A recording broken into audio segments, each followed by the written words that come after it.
Computer সায়েন্সের বিভিন্ন বিষয়ের উপর আমার ভিডিওগুলো দেখার জন্য চ্যানেলটিতে সাবস্ক্রাইব করে নিন এবং সেই সাথে বেল আইকনে ক্লিক করে রাখুন যাতে করে সবার আগে আমার ভিডিওগুলো পৌঁছে যায় আপনাদের কাছে। ডিসক্রিট ম্যাথমেটিক্সের এই ভিডিওটিতে আপনাদের সবাইকে স্বাগতম জানাচ্ছি। আমি আনিসুল ইসলাম। আশা করি আপনারা সবাই অনেক ভালো আছেন। এই ভিডিও টিউটোরিয়ালে আমি খুবই ইম্পর্টেন্ট একটা টপিক নিয়ে আলোচনা করব। টপিকটির নাম হচ্ছে লজিক ল। লজিক ল হচ্ছে কিছু ফর্মুলা যেগুলো ব্যবহার করে আমরা কমপ্লেক্স কম্পাউন্ড প্রপোজিশনকে সিম্পলিফাই করতে পারবো। সহজে যদি বলি তাহলে বড় বড় কম্পাউন্ড প্রপোজিশনগুলোকে আমরা ছোট আকারে নিয়ে আসতে পারবো কিছু ফর্মুলা ব্যবহার করে। তো প্রথমেই আমি আপনাদের যেই ফর্মুলাটার সাথে পরিচয় করে দেব সেটি হচ্ছে ডবল নেগেশন ল। এখানে দেখতে পাচ্ছেন আপনারা লটা একটু লক্ষ্য রাখবেন, ডবল নেগেশন আছে, এই জন্য এই লটার নাম হচ্ছে ডবল নেগেশন ল। তো ডবল নেগেশন থাকলে নেগেশন কাটা যাবে, সেক্ষেত্রে জাস্ট প্রপোজিশনটা থাকবে আপনারা যেমনটা দেখতে পাচ্ছেন। ওকে, সো এই লটা আমি একটু ব্যাখ্যা করব। আসলেই কি লটা ঠিক আছে নাকি ভুল সেটা আমরা চেক করতে পারি চাইলে ট্রুথ টেবিলের সাহায্যে। তো আমি এটার জন্য ট্রুথ টেবিলের সাহায্য নিচ্ছি এই লোটা প্রমাণ করার জন্য যে আসলে এই লোটা ঠিক আছে কিনা না। ওকে, সো প্রথমে পি নামে একটা ভেরিয়েবল নিচ্ছি। আমরা পি এর জন্য দুইটা ভ্যালু নিতে পারি, ফলস ট্রু। ওকে, তারপর প্রথমবার যদি নিগেশন করি, নিগেশন পি, তাহলে ফলস হবে ট্রু, ট্রু হবে ফলস। তারপর তাকে যদি আবারও নিগেশন করি এই নট পি কে বা নিগেশন পি কে, তাহলে কি দাঁড়াচ্ছে, ট্রু যেটা আছে সেটা হয়ে যাবে ফলস, ফলস যেটা আছে সেটা হয়ে যাবে ট্রু। তাহলে দেখতে পাচ্ছেন এখানে পি এবং ডবল নিগেশন পি এর ভ্যালুগুলো, truth value exactly same, false false, true true. সেক্ষেত্রে আমরা বলতে পারি ডবল নিগেশন ইকুয়াল, আমরা এইভাবে নিগেশন কাটা দিয়ে দিতে পারি। ওকে, তো এই ফর্মুলাটাকে আমরা ব্যবহার করে আরেকটা কাজ আমি আপনাদের দেখাচ্ছি, একটা এক্সাম্পল দেখাচ্ছি। যদি এরকম কখনো থাকে, সে ফর এক্সাম্পল, ওকে, সো এখানে দেখতে পাচ্ছেন এটা একটা কম্পাউন্ড প্রপোজিশন। আপনারা দেখতে পাচ্ছেন এখানে দুইটি নিগেশন আছে, অর্থাৎ ডবল নিগেশনের ফর্মুলা এখানে আমরা ইউজ করতে পারি। সো নিগেশন আমরা জানি কাটা যাবে ডবল নিগেশন থাকলে, সেক্ষেত্রে জাস্ট থাকবে আমাদের এই প্রপোজিশনটা এ প্লাস বি, রাইট। সো এখানে মনে রাখবেন যখনই ডবল নিগেশন পাবেন তাদেরকে আপনারা কেটে দিতে পারেন, রাইট। এবার পরবর্তী লোতে আসি, যেটা হচ্ছে আইডেম্পোটেন্ট ল। ওকে, সো এখানে যেটা দেখতে পাচ্ছেন যদি এরকম কখনো থাকে সিমিলার দুইটা প্রপোজিশন পি অর পি, তাহলে আপনি একটি লিখতে পারবেন। এটাও আপনারা চাইলে ট্রুথ টেবিলের সাহায্যে আপনারা চেক করতে পারেন, আমি সেটা চেক করতেছি না, বাট চাইলে এনিওয়ে আপনাদের দেখিয়ে দিচ্ছি, কোনো প্রবলেম নেই।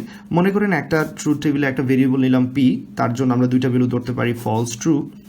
এবং এই ক্ষেত্রে যদি আমরা পি অর পি ধরি, তাহলে আমরা জানি ফলসের সাথে অর ফলস হলে কি হবে, ডেফিনেটলি সেটা ফলস হবে। ট্রু এর সাথে ট্রু অর ট্রু হলে কি হবে, ডেফিনেটলি সেটা ট্রু হবে। তাহলে এক্স্যাক্টলি দুইটা ম্যাচ হচ্ছে, দেখতে পাচ্ছেন।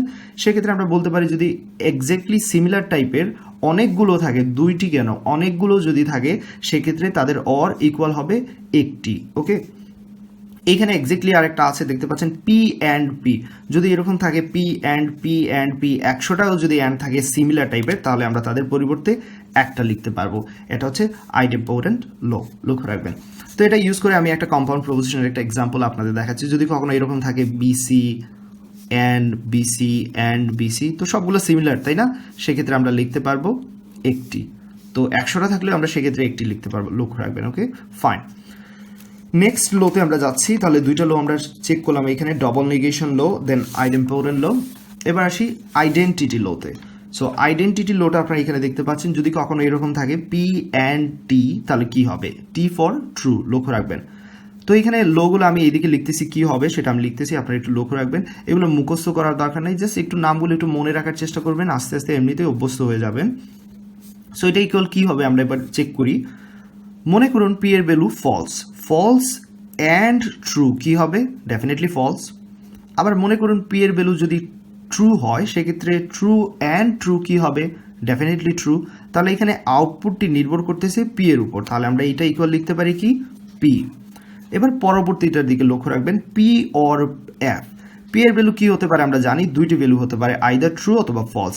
পি এর ভ্যালু যদি ফলস হয়, ফলস ফলস কি হবে, ফলস। আবার পি এর ভ্যালু যদি ট্রু হয়, ট্রু অর ফলস কি হবে, ট্রু। তাহলে এটার আউটপুটও নির্ভর করতেছে কার উপর, পি এর উপর, রাইট। তাহলে আমরা এইরকম লিখতে পারি। তো এই লো ইউজ করে আমি একটা এক্সাম্পল দেখাই। যদি এরকম কখনো থাকে P and T and P or F, তাহলে এটা ইকুয়াল আমরা কি লিখতে পারবো, আগেই বলেছি এখানে টি এবং পি দুইটা লক্ষ্য রাখবেন অ্যান্ড সম্পর্ক। পি এর ভ্যালু যদি ফলস হয়, ফলস অ্যান্ড ট্রু হবে ফলস। পি এর ভ্যালু যদি ট্রু হয়, ট্রু অ্যান্ড ট্রু হবে ট্রু। দেয়ারফর পি এর ভ্যালুর উপর নির্ভর করতেছে এটার মান। অ্যান্ড এইখানে আমরা জানি এটার মান কার উপর নির্ভর করতেছে, পি এর উপর। তাহলে পি অ্যান্ড পি ইকুয়াল আমরা কি লিখতে পারি, পি। আগেই বলেছি দুইটা সিমিলার বা তিনটি সিমিলার থাকলে আমরা কতগুলো ইউজ করতে পারি, একটি ইউজ করতে পারি, যেটা হচ্ছে আইডেম্পোর্টেন্ট ল। ওকে, এবার আসি পরবর্তী লোতে, যেটা হচ্ছে ডমিনেশন ল। ডমিনেশন লোতে এইখানে আপনারা লক্ষ্য রাখবেন পি অর ট্রি থাকলে কি হবে সেটা আমরা বের করব। পি যদি আমরা ফলস ধরি, পি এর ভ্যালু দুইটা হতে পারে, ফলস অথবা ট্রু। আমরা জানি যে পি এর ভ্যালু ফলস অথবা ট্রু হতে পারে। যদি ফলস ধরি, ফলস অথবা ট্রু ইকুয়াল কি হবে আমরা জানি, ট্রু। আবার পি এর ভ্যালু যদি আমরা ট্রু ধরি, ট্রু অর ট্রু ইকুয়াল হবে ট্রু। দেয়ারফর আমরা বলতে পারি এটা আউটপুট অলওয়েজ কি হবে, ট্রু হবে। পরবর্তীটা, যেহেতু একটা ফলস আছে, অন্যটা ট্রু হোক কিংবা ফলস হোক তাদের কোনো আসে যায় না, এটার আউটপুট কি হবে, অলওয়েজ ফলস হবে। তো এটার জন্য আমরা একটা কম্পাউন্ড প্রপোজিশন এক্সাম্পল দেখতে পারি, এটাকে সিম্পলিফাই করতে পারি আমরা চাইলে। লক্ষ্য রাখবেন এইখানে যেহেতু একটা ট্রু আছে, ডেফিনেটলি বলতে পারি এইখানে এটা কি হবে তাতে কোনো আসে যায় না, ডেফিনেটলি এটা কি আসবে, ট্রু আসবে। যেহেতু অরের বেলায় যে কোনো একটা সত্য হলে আউটপুট সত্য হবে, তাই না? অ্যান্ড এইখানে লক্ষ্য রাখবেন যেহেতু অ্যান্ড বা গুণের বেলায় একটা মিথ্যা, দ্যাট মিনস অন্যটা মিথ্যা বা সত্য থাকুক তাতে কিছু আসে যায় না, সেটা কি আসবে, ফলস। এবং ফাইনালি আবারও সেম পর্যায়ে অ্যান্ডের বেলা একটা ফলস একটা ট্রু, ডেফিনেটলি গিয়ে আসবে আউটপুট ফলস আসবে। তাহলে এইভাবে আমরা কি করতে পারতেছি, কম্পাউন্ড প্রপোজিশনকে আমরা সিম্পলিফাই করে ছোট করে নিতে পারতেছি, রাইট? তারপর যে দুইটা লো আমরা দেখতে পাচ্ছি, কমিউটেটিভ লো। লক্ষ্য রাখবেন ভেরি ইজি, এগুলো মনে রাখার মতো এত ইম্পর্টেন্ট কিছু নাই, জাস্ট কিভাবে এগুলো ভেঙে ভেঙে লিখতে হয় সেটা জানার দরকার আপনাদের। পি অর কিউ, এটাকে আমরা চাইলে এরকম লিখতে পারি, কিউ অর পি, একই কথা। পি অর কিউ লিখা যে কথা, কিউ অর পি লিখা একই কথা। তারপর পি অ্যান্ড কিউ লিখা যে কথা, তাকে কিউ অ্যান্ড পি লিখা সেম। ওকে, তারপর দেখতে পাচ্ছেন অ্যাসোসিয়েটিভ লো। অ্যাসোসিয়েটিভ লোতে একটু লক্ষ্য রাখবেন, পি অর কিউ অর আর। তো এখানে এ ওর বি ওর সি এরকম বলতে পারি আমি, এ ওর বি ওর সি লিখা যে কথা, এ ওর বি ওর সি লিখা একই কথা, যেমনটা আমরা প্লাসের ক্ষেত্রে করি, তাই না? এবং এইখানে দেখতে পাচ্ছেন পি অ্যান্ড কিউ অ্যান্ড আর লিখা যে কথা, পি অ্যান্ড কিউ অ্যান্ড আর লিখে একই কথা, এক্স্যাক্টলি সেম। সো এগুলো নিয়ে এত ঘাবড়ানোর কিছু নাই, জাস্ট একটু ইউজ টু হন, কিছু রুলস আছে সেগুলো একটু দেখে নেন, দ্যাটস ইট। ওকে, সেগুলো নিয়ে এত টেনশনের কিছু নাই। পরবর্তীতে আমি লোর দিকে যাচ্ছি, ইনভার্স লোকে। ইটস ইম্পর্টেন্ট, এটা একটু ইম্পর্টেন্ট লো, একটু খেয়াল রাখবেন আপনারা। যদি এরকম থাকে পি অর নট পি তাহলে কি হবে সেটা আমরা দেখতে চাচ্ছি। ধরেন পি এর ভ্যালু আপনি ধরলেন ফলস, ধরে নিলাম আমরা পি এর ভ্যালু হচ্ছে ফলস, তাহলে নট পি ডেফিনেটলি হবে ট্রু। সো এটা যদি আমরা ফলস ধরি, এটা আমাদের ধরতে হবে ট্রু, তাহলে ফলস আর ট্রু মিলে হবে ট্রু। আবার এটাকে যদি আমরা ট্রু ধরি তাহলে এটাকে বলতে হবে ফলস, তাহলে এটাও আসতেছে কি আমাদের ট্রু। সো ডেফিনেটলি এটার আউটপুট অলওয়েজ আসবে কি, ট্রু। ফাইন, পরবর্তীটার দিকে আমরা যাচ্ছি। এখানে লক্ষ্য রাখবেন P and not P. P এর ভ্যালু যদি আপনি ফলস বলেন তাহলে নট পি হবে ট্রু, আবার পি এর ভ্যালু যদি ট্রু বলেন তাহলে নট পি হচ্ছে ফলস। তাহলে এখানে একটি ফলস অবশ্যই থাকতেছে, সেক্ষেত্রে এটার আউটপুট অলওয়েজ আসবে ফলস। এবার এই পদ্ধতিটা ব্যবহার করে আমরা একটা কম্পাউন্ড প্রপোজিশন সলভ করব। এখানে দেখতে পাচ্ছেন আপনারা, আমি প্রতিটা লো দেখাচ্ছি এবং তার ব্যবহারটা দেখানোর চেষ্টা করতেছি যতদূর পারা যায়, রাইট? এইখানে আমরা এইখানে যেগুলো দেখতে পাচ্ছেন, হয়তো বা উপরে কমপ্লিমেন্ট দেখতে পাচ্ছেন, এই কমপ্লিমেন্ট যে কথা, নট একই কথা বা নিগেশন একই কথা। তারপর আমি আপনাদের বোঝার সুবিধার্থে এগুলো নিগেশনে নিয়ে আসতেছি।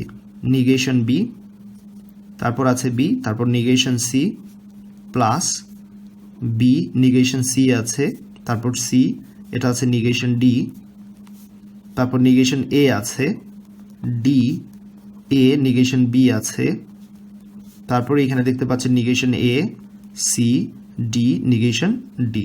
ওকে, একটু সাজিয়ে লিখি, এ নিগেশন সি, এটাকে আমরা এইদিকে নিয়ে আসতে পারি।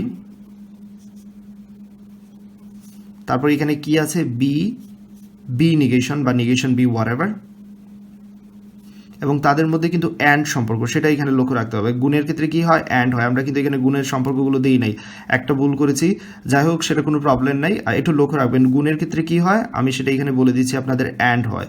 তাহলে যেহেতু এখানে গুণ সম্পর্ক, বি অ্যান্ড লক্ষ্য রাখবেন নিগেশন বি প্লাস নিগেশন দুইটাকে আমরা একসাথে করে নিচ্ছি। লক্ষ্য রাখবেন এইখানে আছে বি অ্যান্ড ডি নিগেশন বা নিগেশন ডি বি ওয়ারেভার আপনাদের ইচ্ছা মতো সাজিয়ে নিন। এই জন্য আসলে এই কাজটা আমি এইভাবে করতে চাই না, যেহেতু এইভাবে কমপ্লিকেটেড হয়ে যাবে, তাই না? সো আমি একটু সিম্পল রাখার চেষ্টা করতেছি, আমি নিজেই এখানে কমপ্লেক্সিটি দেখতে পাচ্ছি। ওকে, আপনারা এটা ডেফিনেটলি করতে পারবেন, তাই আমি এইভাবে করতে চাচ্ছি। মনে রাখেন যে আমাদের অ্যান্ডের বেলায় হয় গুণ এবং অরের বেলায় হয় যোগ এবং কমপ্লিমেন্টের হচ্ছে নট, যেটা এইভাবে মনে রাখতে পারেন। তাহলে এখানে বি বি নট দেখতে পাচ্ছেন, যেমনটা বলেছি যদি একটা এরকম থাকে বি, অন্যটা যদি বি নট থাকে, এটা গুণ হলে কি হবে, বি বি নট হলে গুণ হলে কি হবে, ফলস হবে। তাহলে এখান থেকে আসতেছে কি, ফলস আসতেছে, অর্থাৎ জিরো। ফলসের পরিবর্তে আমরা কি লিখতে পারি, জিরো। এ জিরো, তারপর হচ্ছে সি নট প্লাস এই যে সি সি নট, সেটাকে আমরা জিরো লিখতে পারি। তারপর এ নট, এ আছে, তাহলে এই দুইটার পরিবর্তে আমরা জিরো লিখতে পারি। এবং এখানে বি নট ডি আছে প্লাস এখানে ডি ডি নট দেখতে পাচ্ছেন, সেক্ষেত্রে আমরা জিরো লিখতে পারি। অন্য সকল ক্ষেত্রে আছে এ নট সি ইন্টু জিরো। তো ফাইনালি পুরোটার গুণ এইখানে এটা হচ্ছে জিরো, এটা হচ্ছে জিরো জিরো জিরো, সবগুলো জিরো, ইকুয়ালি আমরা কি লিখতে পারি, জিরো লিখতে পারি। সো এখানে আমি একটু কমপ্লিকেটেড করে ফেলেছি, সেই জন্য আমি দুঃখিত। আসলে এটা আপনারা, আমি কখনো ভাবিনি এত কমপ্লিকেটেড হয়ে যাবে এরকম। তো আপনারা একটু চেক করে নেবেন, ডেফিনেটলি এটা পারবেন নিগেশনগুলো করে। তারপর আপনারা এইখানে জানেন যে অ্যান্ডের গুণের বেলায় হবে অ্যান্ড এবং যোগের বেলায় হবে অর, এবং এই সাইনের ক্ষেত্রে আমাদের দিতে হবে নিগেশন। এভাবে চেক করে নেবেন। ওকে, অ্যাবজর্পশন ল এখানে আপনারা দেখতে পাচ্ছেন, সবগুলো ল নিশ্চয়ই আমাকে ব্যাখ্যা করা সম্ভব না, বাট পরবর্তীতে এই ল যদিগুলো আমরা ইউজ করি ডেফিনেটলি আমি এগুলো ব্যাখ্যা করে দেবো ইনশাল্লাহ। আপনারা একটু চেক করে নেবেন লগুলো। পি অর কিউ অ্যান্ড আর, এখানে লক্ষ্য রাখুন পি অর তার সাথে কিউ অ্যান্ড আর আছে। সো পি অর একবার আমি কিউ লিখতে পারি এবং পি অর আমি চাইলে আরও লিখতে পারি, এবং তাদের মধ্যে সম্পর্ক হচ্ছে and. P and Q or আর এর ক্ষেত্রে আমি পি এর সাথে একবার অ্যান্ড কিউ লিখতে পারি, পি এর সাথে অ্যান্ড আর লিখতে পারি, এবং তাদের মধ্যে সম্পর্ক হচ্ছে অর। ফাইনালি আমি কন্ডিশনাল ল সম্পর্কে আমি একটা ভিডিও তৈরি করেছি, সেটা ডেফিনেটলি আপনারা দেখেছেন, যেখানে আমি লজিক্যাল ইকুইভ্যালেন্সের একটা ভিডিওতে আমি দেখিয়েছিলাম পি ইমপ্লাইজ কিউ ইকুয়াল আমরা লিখতে পারি not P or Q. So এটা আমরা ট্রুথ টেবিলের সাথে আমরা অলরেডি প্রমাণ করে দেখেছি, আপনারা অলরেডি এই ভিডিওটা দেখেছেন যে পি ইমপ্লাইজ কিউ ইকুইভ্যালেন্স হচ্ছে not P or Q. Okay, so এই কন্ডিশনটা একটু মনে রাখবেন, এই লোটা একটু মনে রাখবেন যে পি ইমপ্লাইজ কিউ ইকুয়াল হচ্ছে not P or Q. Biconditional law এর ক্ষেত্রে লক্ষ্য রাখবেন পি ইমপ্লাইজ কিউ এর ক্ষেত্রে ফর্মুলাটা হচ্ছে P implies Q and Q implies P, অর্থাৎ converts. Okay, so P implies Q and Q implies P, এগুলো চাইলে আপনার ট্রুথ টেবিলের সাথে চেক করে নিতে পারেন, কোনো প্রবলেম নেই। এই ভিডিও টিউটোরিয়াল এতটুকু থাকবে। সবাই ভালো থাকুন, সুস্থ থাকুন, আল্লাহ হাফিজ।